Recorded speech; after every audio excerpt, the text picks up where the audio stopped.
Well, it's certainly turned out to be a nice afternoon down here at Raby Bay. It's a beautiful afternoon after the rain we had yesterday, and God's just blessed us with lovely weather and a lovely place. And many of you have no doubt been down here, such a beautiful spot.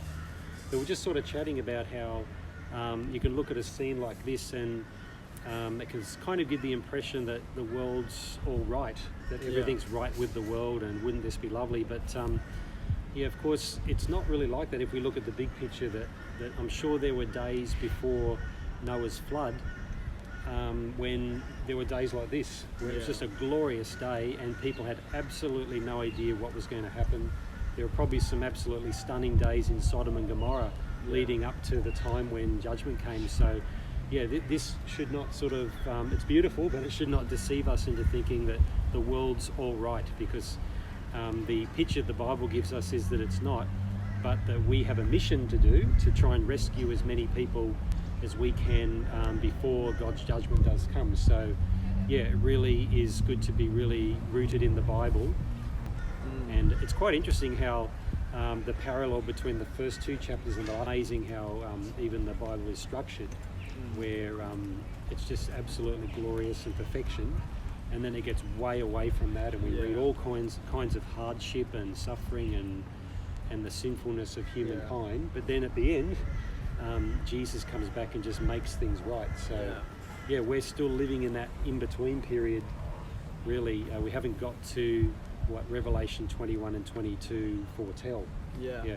So anyway, how does this all affect our attitude towards missions and urgency, I guess, in missions, do you think, Caleb? Yeah, I think it shows us, like, firstly, like, we can obviously see that there is beauty in the world. There's like this common grace from God that everybody gets to experience the beautiful world around us, and that's awesome.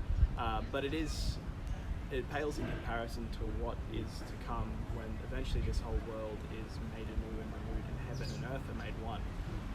And I think one of the cool parts of missions is that we almost get to be the first wave of that, the first fruits of that renewal that is to come of the earth. When we bring God's word somewhere, there is change that happens because of God's word. It always returns, it never returns void.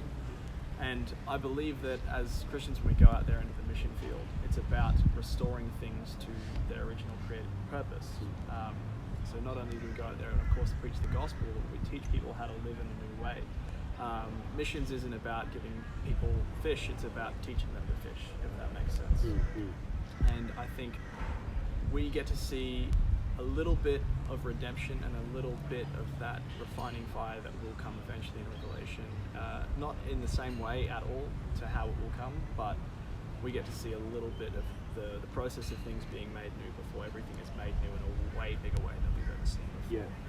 I think when it comes to missions, we take a holistic approach to missions that is about, once again, not just about, obviously preaching the gospel is the most important, most central part to that, but going out there with the purpose of also guiding people to their creative purpose, which is the layout for obedience that the Bible gives us and how we are to live. So we go out there and we disciple and we baptize, but we also teach them to obey everything that God has commanded.